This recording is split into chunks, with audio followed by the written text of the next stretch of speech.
Of all the species to have ever lived on this planet, all but a tiny fraction are gone. Eventually, statistically speaking, humanity will join them. The end of the world is a fixture of our daily lives. Whether it's an asteroid strike, a collapsing climate, or rogue artificial intelligence, we are reminded that our days are numbered and the apocalypse is right around the corner.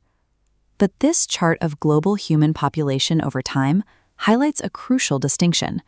A catastrophic event wiping out 99% of us ends modern civilization.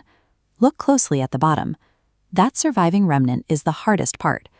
Exterminating society is different than exterminating humanity. To figure out what it takes to wipe every last one of us off the Earth, we must run our worst-case scenarios through a stress test. Let's call it the extinction filter. We'll start with the cosmos.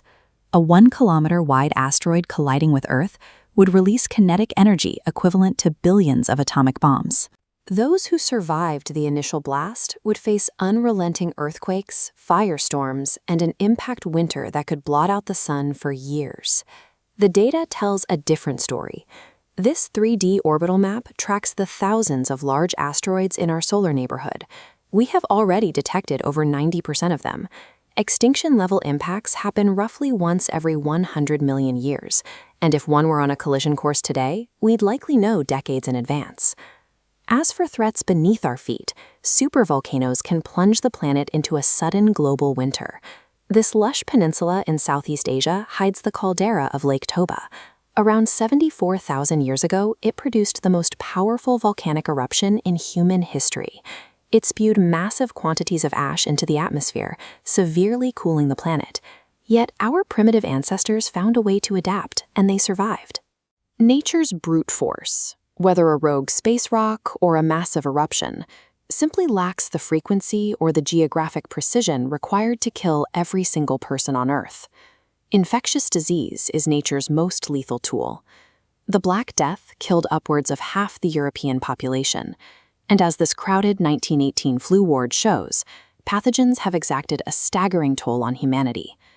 But to completely eradicate a species, a pathogen faces an immense biological hurdle.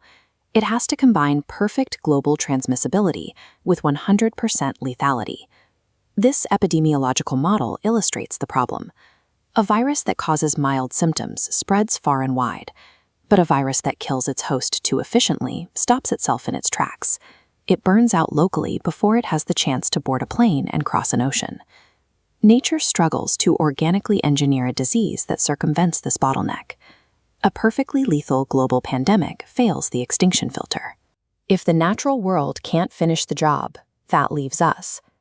Our rapid technological advancement has created a new category of threats, where humanity itself acts as the extinction mechanism. A nuclear holocaust is the most infamous of these scenarios. Detonating the global stockpile of 13,000 warheads would instantly vaporize hundreds of millions. The aftermath would shower the world in radioactive fallout and trigger devastating firestorms. Even total nuclear war has a survival loophole. Human populations are dispersed across the entire globe. Isolated regions, like the island nation of New Zealand, are largely shielded from the initial blasts and severe fallout, providing a refuge to rebuild. The modern existential threats on the horizon are even more complex. We face the unknowns of misaligned artificial intelligence, laboratory-engineered microbes with enhanced lethality, and an unraveling global ecosystem driven by severe overconsumption. Comprehensive assessments of these crises forecast immense loss of biodiversity and widespread societal collapse. They predict a livable hell, but not a world with absolutely zero humans. We are incredibly efficient at building weapons and creating ecological disasters that dismantle modern society. Yet our own worst inventions lack the surgical precision needed to hunt down every isolated remnant of our species. The extinction filter reveals a strange irony. Driving our modern civilization to the brink of a dark age is remarkably easy. Crossing the finish line and eliminating that final fraction of a percent of the population is nearly impossible. Humans are a highly adaptable, globally dispersed, and remarkably stubborn animal. Even if our numbers were reduced to a few isolated pockets, a population of just a few hundred individuals holds enough genetic diversity to rebuild. That does not mean we can afford to be complacent.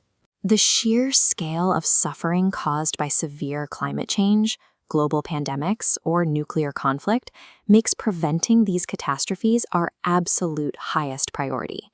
But humanity has already survived millions of years of evolutionary bottlenecks and countless natural disasters. Our sheer refusal to die is the best guarantee we have that the world is still going to be here tomorrow.